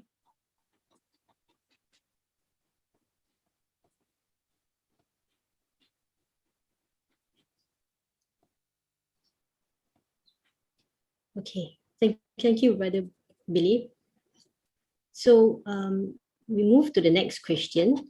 Mm-hmm. And the next question is about the pitfall of meditation that you discuss, which is self-hypnosis. Yes. Is it applicable to all meditations across the board, with the exceptions of transcendental meditation and the chanting and mantra-based meditations? How about other focused attention meditations like the Himalayan yoga or other open monitoring meditations like the Zen and the Isha yoga, Shunya yoga and all? Okay, so let's go back to that slide. Can we not stop the slide? Okay. All right, so basically what we have here, I'll move a bit further. Sorry. Yeah, so there you go. What we have here, when we speak of these conscious meditation processes, so that is basically what Buddhist meditation is about, this conscious meditation, the meditation based on consciousness. Whereas transcendental meditation is the meditation based on a mantra, imagining that how the mantra can slow down the mind and help you relax. Now, I'm not criticizing transcendental meditation. Transcendental meditation has a very powerful benefit. People who are depressed, people who have anxiety disorders, people who are experiencing various kinds of maybe mild depressions or mild mental disorders, transcendental meditation can be very helpful because it helps you slow down your brainwave and brings your mind to a state of calm and peace. But this calmness does not make your mind sharp. It makes your mind dull. By dulling the mind, your mind is no longer disturbed by these depressive states, these depressive moods. But the other meditations that we talk about, all forms of Buddhist meditation, are consciousness-based. So they are making you focus more and become more and more conscious and alert with your consciousness. And therefore, they are basically helping you to raise your brain waves. If you practice those long enough over a period of time, it depends on how well you are instructed, how diligent you are at practicing, and the conditions within which you are able to practice your meditation. You may take a matter of weeks before you can raise your brainwave to Gamma state. But some people have been doing that for years and still not able to raise their brain waves into gamma state. It really depends on many things. Depends on your diligence, depends on the environment within which you are practicing your meditation, and depends on the whoever is teaching you, guiding you, right? So basically, all these other consciousness-based meditations are in that range. You have to develop this critical alertness, bringing the brainwave above that critical factor. And then you become more successful and you will experience the fruition. As the brainwave moves into the gamma, when the brainwaves moves into the gamma range, that means your emotions are no longer disturbing you, because when emotions are still disturbing you, that means the 5 hindrances are still active. When you're able to suspend the 5 hindrances, then you will be able to move the brainwave into the gamma range, and there you begin to experience jhanas. That's why it's so important to learn how to abandon and eventually suspend these 5 hindrances. I say suspend, I don't say eliminate, because only the Arahant can completely eliminate all hindrances. The rest of us, even people who are Sotapan or Sakadagami or even Anagami, there are still traces of 5 hindrances disturbing the mind. So therefore, it is only the Arahant who can completely eliminate 5 hindrances. So we are saying, learn to abandon means learn to let it go. Every time it arises, let it go. So that is abandoning. And as you do that enough, eventually you will be able to suspend the 5 hindrances and your brainwave will start to move up. As soon as the 5 hindrances pop up, it drags your brainwave back down. It slows down your brainwave again, because the brain will be too busy interacting with the emotions. And that's why we have to practice this consciousness. And if you remember in one of the slides, Bhante Punnaji, I'll go back. Bhante Punnaji was talking about consciousness.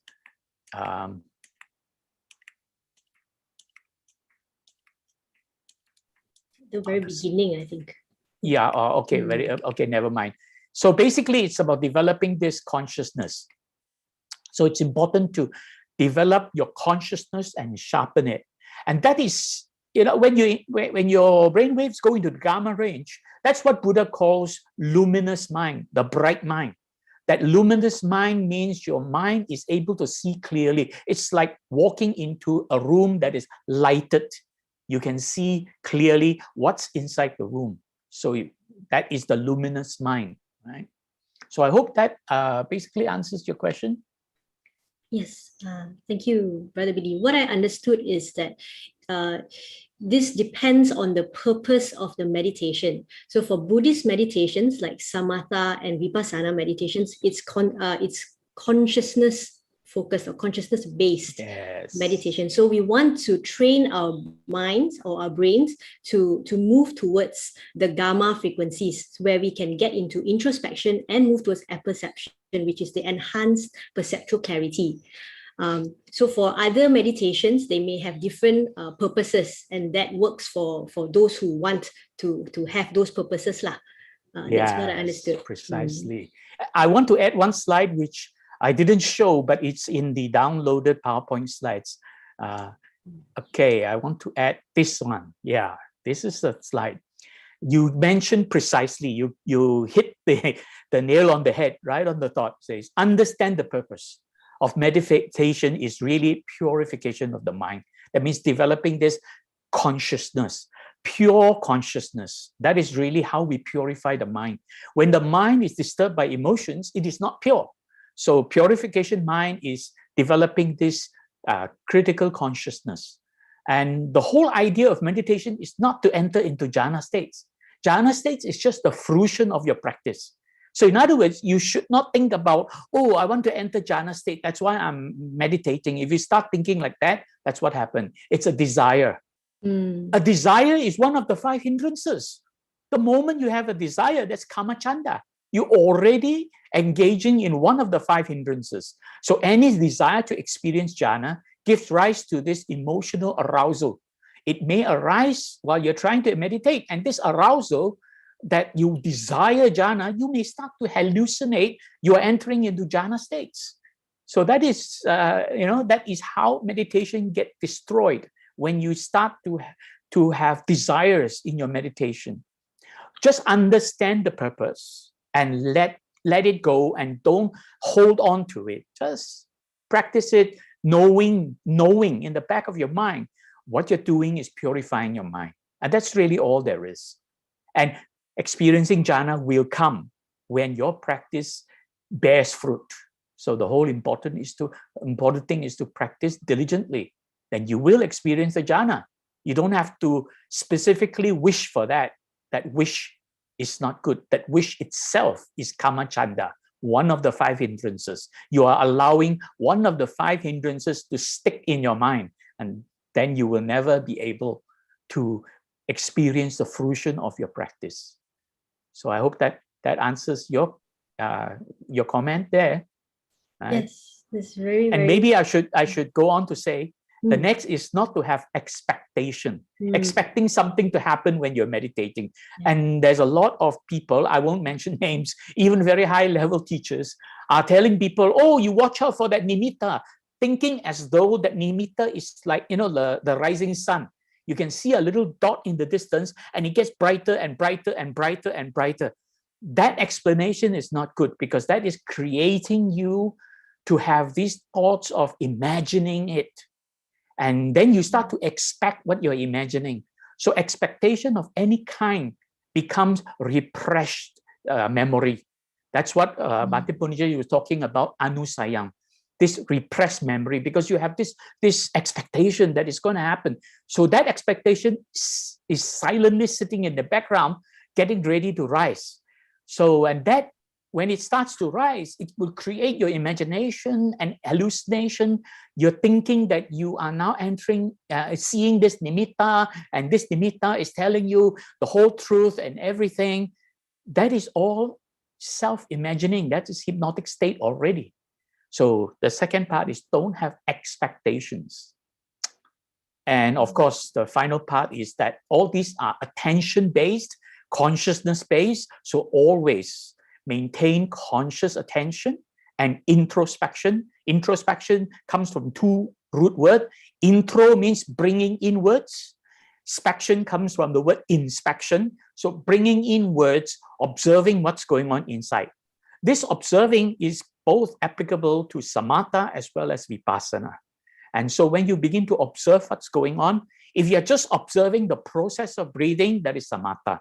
But if you begin to observe this cognitive experience, how thoughts begin to arise, if you are able to observe that, you are entering into vipassana. That is called Dhamma Vichaya, observing and investigating the cognitive experience. That is Dhamma Vichaya, one of the second part of the 7 steps to awakening, Satabhujanga. So that Dhamma Vichaya is really the practice of vipassana. So that is introspection, bringing your attention inwards to observe what's going on. If you're just observing, that is samatha. If you begin to investigate this cognitive experience, Dhamma Vichaya, then that is vipassana. So you have to first maintain this conscious attention and the introspection at all times. When you are able to do that, that is like as though I mentioned the analogy earlier. You are busy, you are cooking. So you're not paying attention to the doorbell ringing. When you do that, you are deactivating the emotions arising. That means you don't even bother with the doorbell ringing. The emotions are knocking at the door. You don't even bother about it. You don't even say, go away. Don't do that. When you begin to say, go away, you are actually engaging with it. And that is not good. So don't even bother with it. Abandon it. Ignore it. Let it go. Right? Don't fight it. And that's how you deactivate this emotional thoughts arising, deactivating this affective process, the chitta, and enable the necessary conditions that lead to unification of mind. If you remember earlier, I mentioned about those 4 stages of samatha, right? We go back to that. That is very helpful, that slide, 4 stages of samatha. Oops, don't seem to have it here somehow. Yeah, it's much earlier. Never mind. One about cultivating samatha, Yeah, being able that's to right. cultivate samatha and not vipassana, and being able to cultivate vipassana but not samatha. Yeah, that was the sutra that was talking about that. Yeah, So, okay, so I think I've covered all the points here. So I have covered all the points here. And that's how you begin with unification of the mind. If you're not able to achieve unification of the mind, which means the chitta and the mano are still interacting and conflicting. If you're not able to unify the mind as one, you cannot succeed in practicing vipassana. Because as long as the two minds are in conflict, you can never see the realities, because the chitta, the emotional mind, the affective process will keep disturbing your consciousness and your attention. That's why this unification, the ekagata, is so important. Without doing that, you will never experience fruition from your vipassana practice. Okay?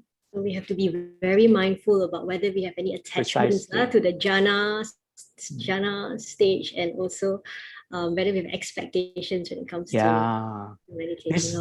This is it. This slide tells it all. It's in the, I added into the download. So when you download all the slides, you can, the new download, not the old one.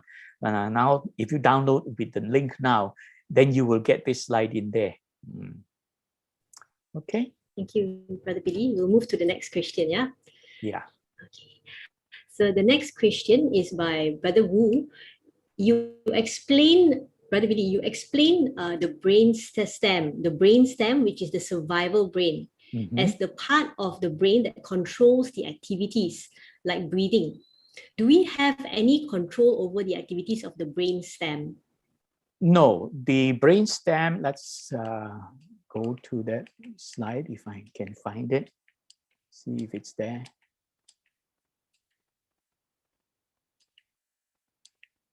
Somehow I missed that. Okay, never mind. The three parts of the brain, the brainstem, just skip all this. Okay, the three parts of the brain, the oldest brain is the brainstem, and that is how evolution started. Okay, let me go back to the history of evolution. Life began in the water. So the first signs of living beings are the fish. The fish is the first sign of a living being. And the fish, the only brain in the fish, these are very primitive fish species. They only have brainstem. And then gradually, the fish brain began to evolve and started to evolve the limbic system. The limbic system began to experience emotions and fear. And that fish species that start to evolve with limbic system, they start to fear their predators. And because of that, they try to swim towards the shore. And as they get onto the shore, they begin to try to get out of the water. Somehow they develop, the fins develop legs, and they are able to breathe air, because those days, those times, hundreds of millions of years ago, the air was very purely oxygen. And that's how they began to evolve into amphibians. Amphibians eventually evolved into reptiles. Reptiles went up the tree and then eventually evolved into mammals. And that is when the thinking brain starts to evolve. So during the time the fish start to get out of the water, the limbic system evolved until we become mammals. And that's when the thinking brain begins to evolve, cerebral cortex.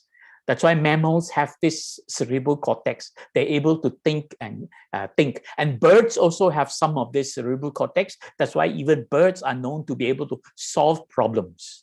So you can tell that the limbic system will have, the brainstem will have no control over. Brainstem is basically governing all these activities in the body. There are people, the yogas, there are people who have trained themselves to the extent that they can control certain autonomous functions in the body. What the brainstem is controlling is what we call autonomous functions. And what are autonomous functions? Digestion, respiration, breathing, right? And blood circulation, blood pressure. So what is happening is these people who practice very high levels of yoga, they are not controlling the brainstem.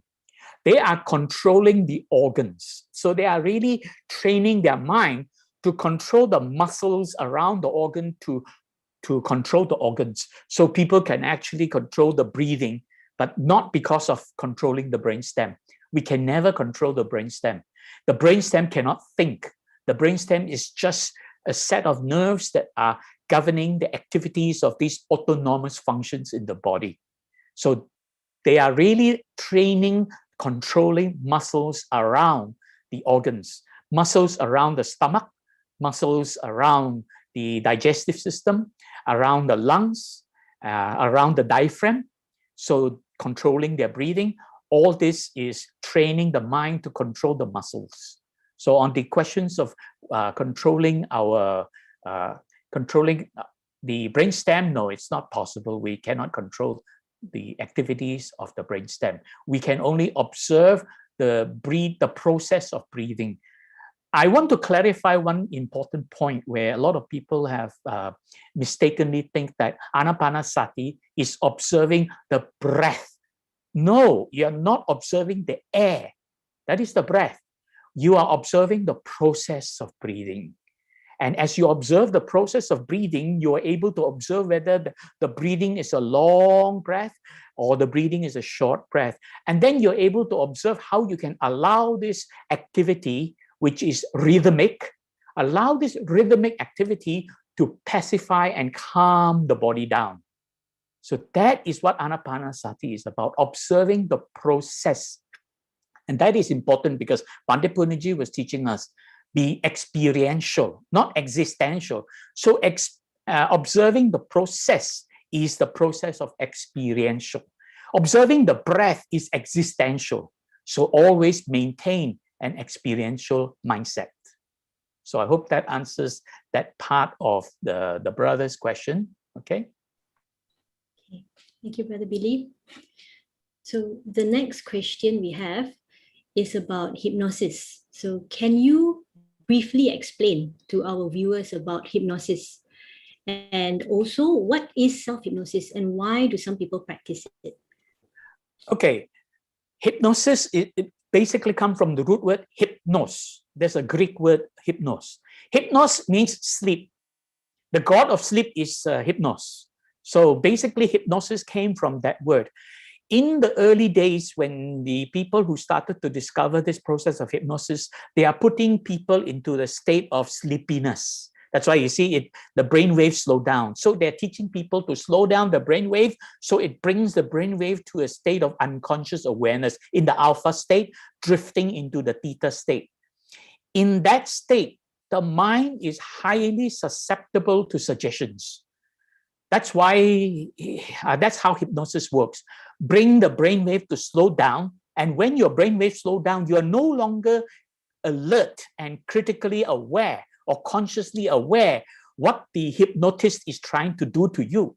You are just letting the brainwave slow down, allowing the hypnotist to tell you, suggest to you what you should be doing.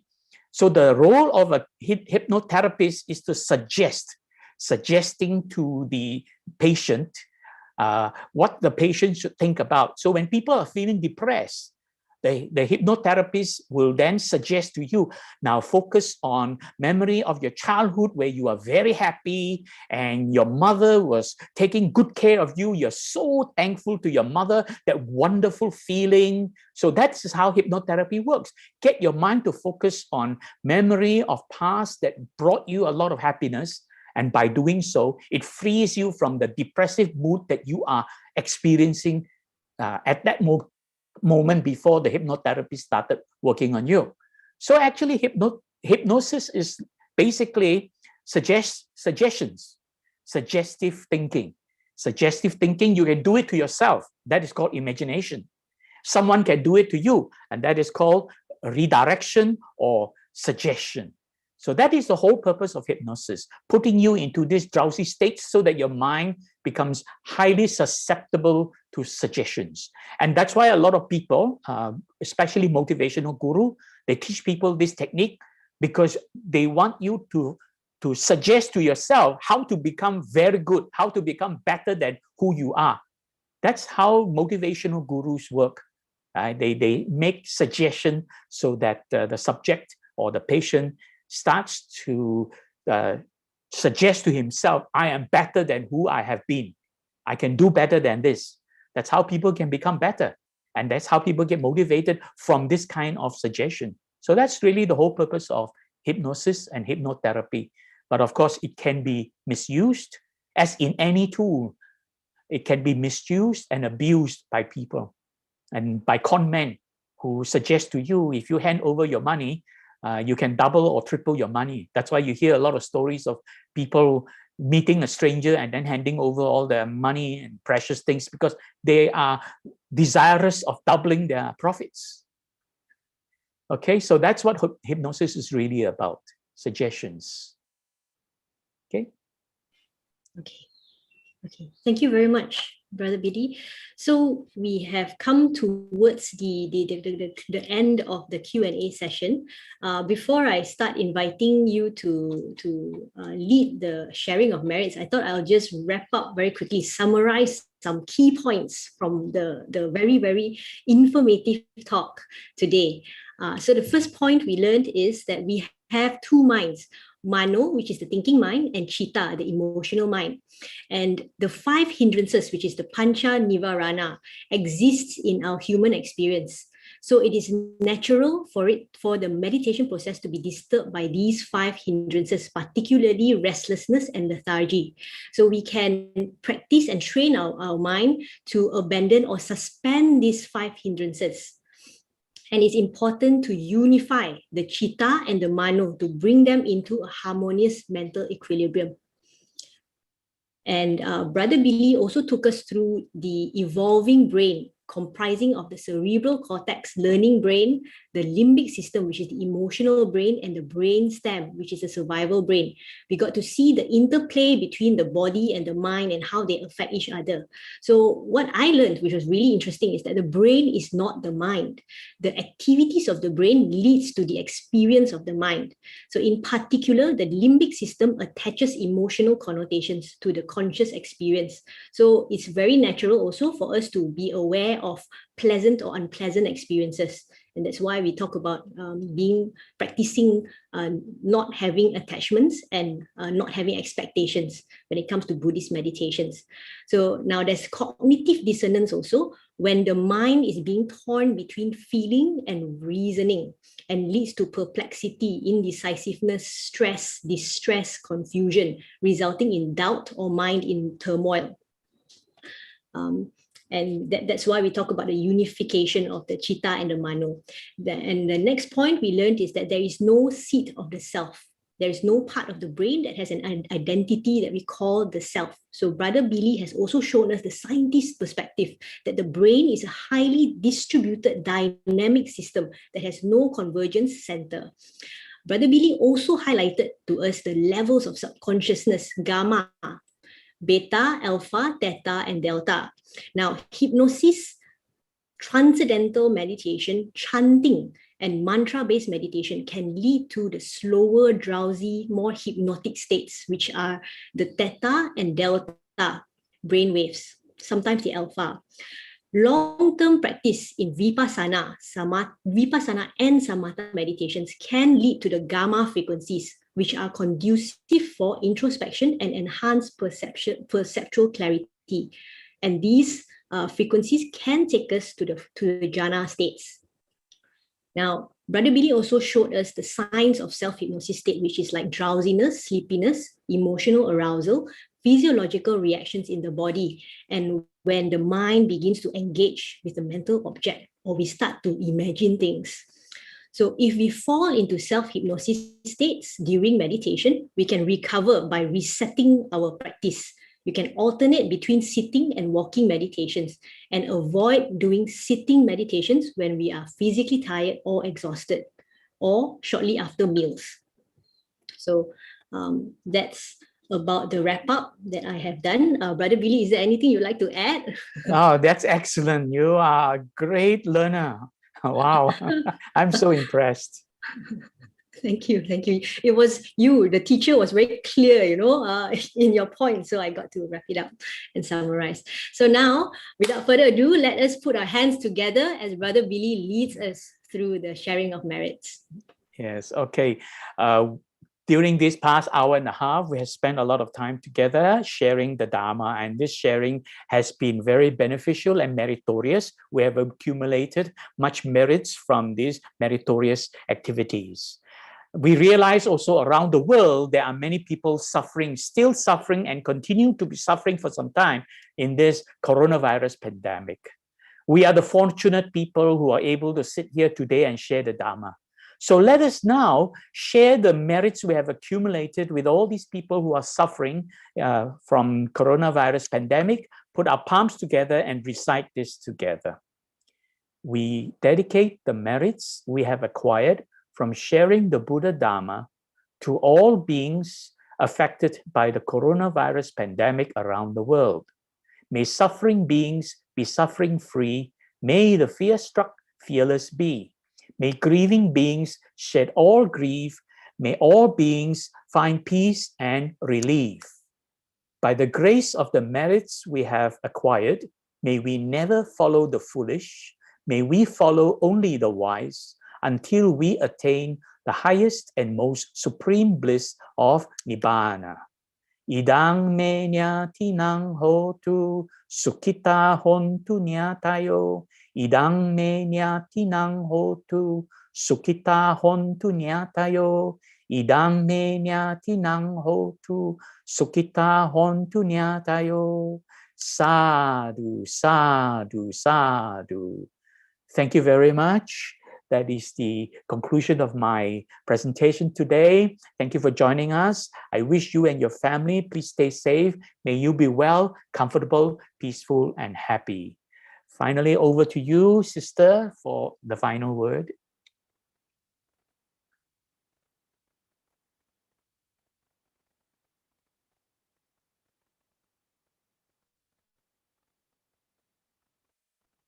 Can't hear you. Okay. Your microphone is off. I've been muted again. Okay. Sadhu, sadhu, sadhu. See, even the microphone does not wish to end the session. Huh. Still once more to learn. Okay, sadhu, sadhu, sadhu. Thank you so much, Brother Billy, for being here and for enlightening us with this really, really informative session. I have gained so much knowledge and it will help me with my meditation practice. And your hypnotherapy. Yes, it does. It's so now I can see clearly, the differences, the distinctions. So thank you so much. Very appreciative of this. Okay. So now I will move on to announce to the viewers our upcoming activities. For upcoming virtual Dhamma talks, we have Sister Carol Kwok, who will be giving us a series of talks on the 1st August, Illusions and Bubbles, 19th September, 5 Hardcore Delusion and Wrong Views, and on the 17th of October, Emptiness is Form, Form is Emptiness. Tune in and check out the Shah Alam Buddhist Society's Facebook page for more information. Now, Brother Billy has a YouTube channel and also Facebook page. So you can contact him via email or follow his Facebook page for more info and upcoming events. Brother Billy himself delivers some weekly talks every Monday. So you can click on the links in the chat box for more information. Now, thank you for watching and tuning in, everyone. Have a very, very blessed Sunday. Enjoy your day, the rest of your day. And we apologize if you're not able to address all your questions. Brother Billy himself will personally reply to the messages on Facebook. I understand there's 1 or 2 questions, so he will attend to you. Rest assured. May you all be well, healthy, and peaceful. Have a lovely day.